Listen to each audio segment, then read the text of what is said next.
नमस्कार मित्रांनो, वंदे मातरम. वास्तवावर बोलू काहीतरी या माझ्या शृंखलेमध्ये पुन्हा एकदा आपलं स्वागत. मी आपला मित्र राजेश वासंती साबाजी केळुसकर. मित्रांनो, ह्या व्हिडिओला मी शीर्षक काय दिलंय तर जे राज ठाकरेंना कळलं ते उद्धव ठाकरेंना कळलं नाही का. आता राज ठाकरेंना काय कळलं आणि उद्धव ठाकरेंना काय कळलं नाही याच्यावरतीच आपण चर्चा करणार आहोत. मित्रांनो, आयुष्यामध्ये आपण थोडंसं फ्लेक्झिबल राहायला पाहिजे, नम्र राहायला पाहिजे, टोकाची भूमिका घेऊ नये कुठल्याही स्थितीत आणि कुठल्याही परिस्थितीत. कारण कधी कोणती परिस्थिती निर्माण होईल, कोणती स्थिती निर्माण होईल सांगता येत नाही. आणि जर आपण एखाद्या गोष्टीबद्दल टोकाची भूमिका घेतली तर त्या टोकाकडून परत येऊ शकतो का, ही सुद्धा विचार करण्यासारखी बाब आहे, गोष्ट आहे. मित्रांनो, टोकाची भूमिका. आता राज ठाकरेंनी या अगोदर नाशिकमध्ये आपल्या कार्यकर्त्यांना ज्यावेळी त्यांनी संबोधन केलं त्यावेळी ते काय म्हणाले होते, संयम ठेवा, पेशन्स ठेवा. आता राज ठाकरेंनीच हे पेशन्स ठेवले नाहीत, संयम ठेवले नाहीत, त्याचे परिणाम ते भोगले. त्यांनी त्यानंतर त्यांच्या लक्षात आलं की आपण पेशन्स न ठेवल्यामुळे, संयम न ठेवल्यामुळे हे जे काय आपण निर्णय घेत गेलो आणि त्या निर्णयाचे परिणाम आपल्याला भोगावे लागले. आणि या परिस्थितीमध्ये आपण थोडं संयम ठेवायला पाहिजे, पेशन्स ठेवायला पाहिजे, कुठेतरी नम्र व्हायला पाहिजे, कुठेतरी फ्लेक्झिबल व्हायला पाहिजे, लवचिक राहायला पाहिजे. हे त्यांच्या लक्षात आलं. नाहीतर काय होईल, आपलं अस्तित्व मिटून जाईल.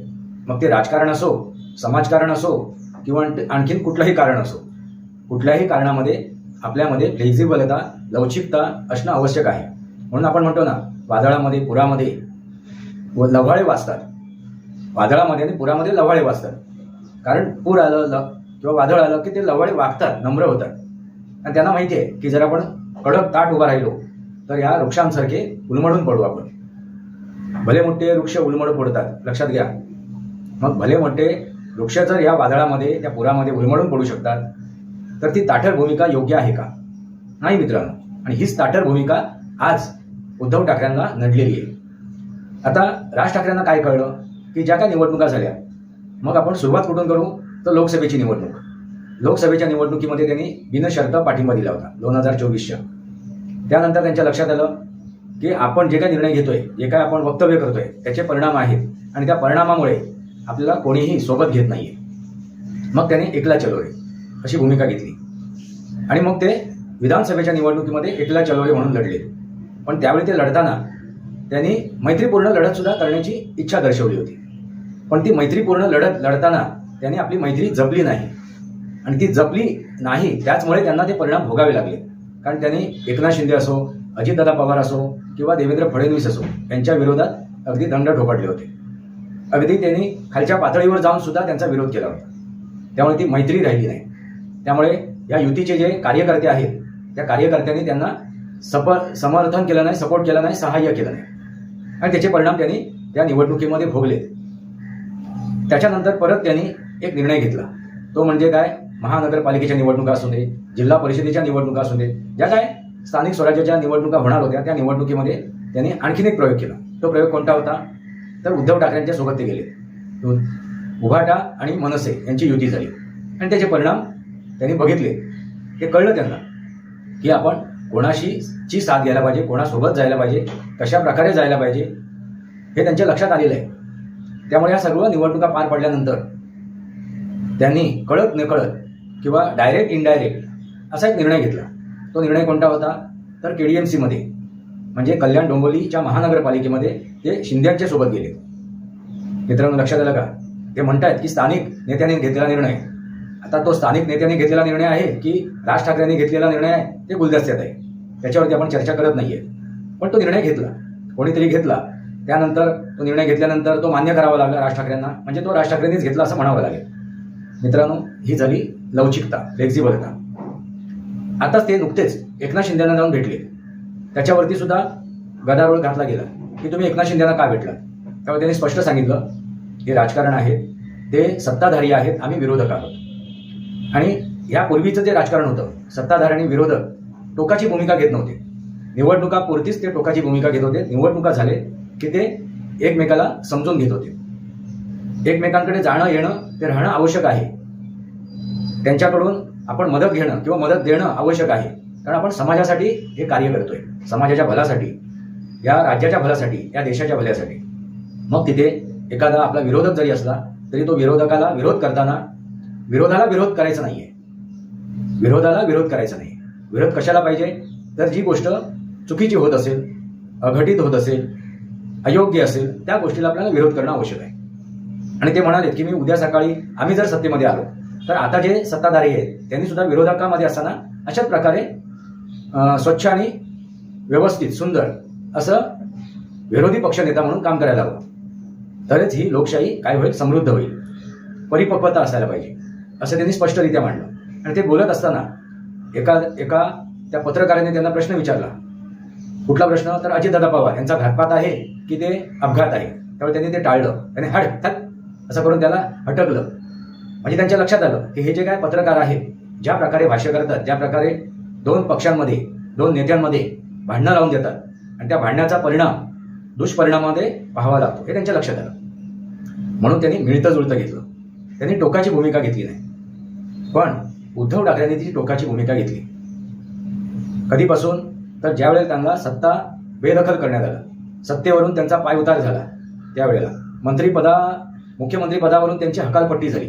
त्यानंतर 50 खोके, एकदम ओके, गद्दार वगैरे वगैरे वगैरे, अगदी शिव्यांची लाखोली वाहिली. ठीक आहे, आपण त्यावेळेला त्यांच्या मनात राग होता, क्रोध होता, आपण समजू शकतो.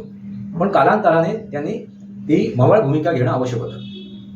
कारण आपल्याला सार्वजनिक जीवनात जगायचंय, वागायचंय, राहायचंय. एखाद्याबरोबर आपण जर कठोर भूमिका घेतली, आपण जर टोकाची भूमिका घेतली तर आपल्याला परतता येणार नाही. परत आपल्याला त्यांच्याशी संधी साधता येणार नाही, त्याची आपल्याला मदत घेता येणार नाही. ही गोष्ट त्यांनी टाळली, त्यांनी वासनात बांधली. मित्रांनो, काळ, वेळ, परिस्थितीनुसार आपण वागणं, निर्णय घेणं आवश्यक आहे. कारण काळ, वेळ, परिस्थितीनुसार शत्रू सुद्धा मित्र होऊ शकतो आणि मित्र सुद्धा शत्रू होऊ शकतो. काय करायचं आहे हे आपल्याला समजलं नाही तरी चालेल, पण काय करू नये हे समजणं आवश्यक आहे. कोणीही आपलं सर्व काळ मित्र राहू शकत नाही आणि कोणीही आपला सर्व काळ शत्रू राहू शकत नाही. प्रत्येक जण आपल्या हिताचं पहिलं संरक्षण करतो, रक्षण करतो, आपल्या हितासाठी लढत असतो. पण ते करत असताना आपण टोकाची भूमिका घेऊ नये. आणि टोकाची भूमिका घेताना आपल्याला परिस्थिती तशी जर निर्माण झाली की आता दुसरा पर्यायच नाहीये, इथे टोकाची भूमिका घेणं आवश्यक आहे, तो अधर्मीचा आहे आणि त्याचा निपात करणं आवश्यक आहे, त्यावेळी गोष्ट वेगळी असते. पण ज्या वेळेला तुम्हाला समाजात वावरायचं असेल, तुम्हाला सामान्य जीवनात वावरायचं असेल, तर तुम्ही टोकाची भूमिका घेऊ नये. ही सर्वसाधारण गोष्ट आहे. काय करायचं आहे ते जरी आपल्याला कळलं नाही, पण काय करू नये हेच कळणं आवश्यक आहे. म्हणून शत्रुत्व ठेवणं एका मर्यादेपर्यंत ठीक आहे. शत्रुत्व ठेवणं एका मर्यादेपर्यंत ठीक आहे. मित्रत्व ठेवायचं की नाही हा त्याचा प्रश्न आहे. पण शत्रुत्व बाळगणं, ठेवणं एका मर्यादेपर्यंत ठीक आहे. त्यासाठी टोकाची भूमिका घेऊ नये. ही गोष्ट जर उद्धव ठाकरे यांना कळली असती तर आज जी वेळ त्यांच्यावरती आली आहे ती वेळ आली नसती. आज ते एकनाथ शिंदे यांच्या सोबत जाऊन एकनाथ शिंदे यांचं समर्थन घेऊन ते आपला एक उमेदवार पाठवू शकले असते त्या राज्यसभेमध्ये. आणि हीच गोष्ट राज ठाकरेंना कळली, पण त्या उद्धव ठाकरेंना कळलेली नाही. लक्षात आलं का मित्रांनो? आता तुमचे निर्णय तुम्ही आपले कमेंट बॉक्समध्ये मांडा. तुम्हाला काय वाटते, मी जे काय सांगतोय ते त्याच्यामध्ये काय योग्य आहे, काय अयोग्य आहे, आपली मतं तुम्ही मांडू शकता. हेच ते वास्तव आहे. सर्वस्वी कारण कोण आहेत? तर संजय राऊत. संजय राऊतांनी ज्या प्रकारे वक्तव्य केली, ज्या प्रकारे भाषणं केली, ज्या प्रकारे त्यांनी एकनाथ शिंदेवरती सरसंधान केलं, त्यानुसार त्यांना ह्या एकनाथ शिंदेंना आणि उद्धव ठाकरेंना एकत्र येऊ द्यायचं नव्हतं. आणि तेच आज तुम्हाला पाहायला मिळते. आताच पहा ना, ज्यावेळेला राज्यसभेच्या निवडणुकीची घोषणा झाली त्याच्यानंतर आता राज्यसभा म्हणजे काय, तर राज्यातील ते विधायक आहेत, आमदार आहेत, त्यांनी निवडून दिलेला एक उमेदवार तो राज्यसभेमध्ये जातो.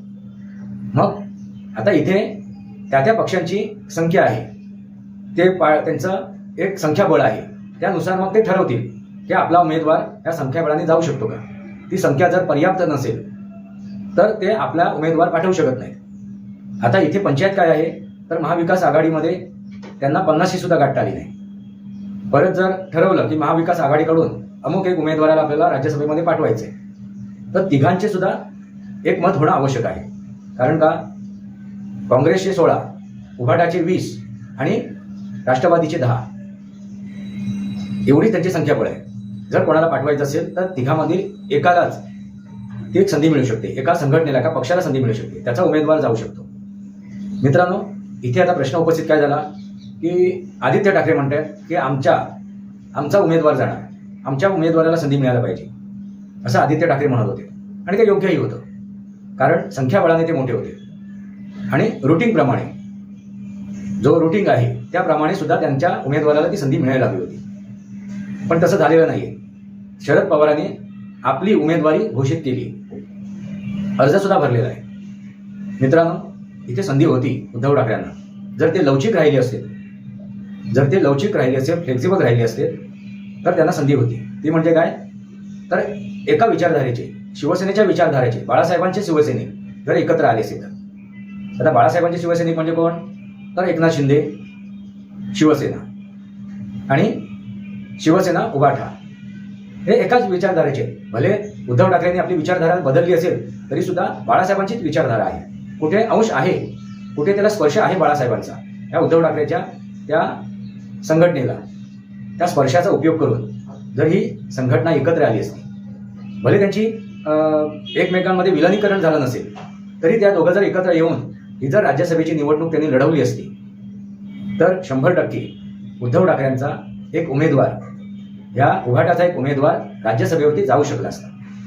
हीच ती फ्लेक्झिबिलिटी, हीच ती लवचिकता, जी लवचिकता राज ठाकरेंना कळली आणि राज ठाकरेंनी काळ वेळ परिस्थितीनुसार निर्णय घ्यायला सुरुवात केली. त्यांनी कठोर भूमिका घेतली नाही, कडक भूमिका घेतली नाही, ताठर भूमिका घेतली नाही. ते काय म्हणायला लागले की परिस्थिती जशी आहे त्या परिस्थितीमध्ये आपल्याला बसवणं गरजेचं आहे, त्या साच्यामध्ये बसवणं गरजेचं आहे. आणि त्यासाठी ते एकनाथ शिंदेंना भेटायला गेले किंवा KDMC मध्ये त्यांनी एकनाथ शिंदेंबरोबर जाण्याचा निर्णय घेतला.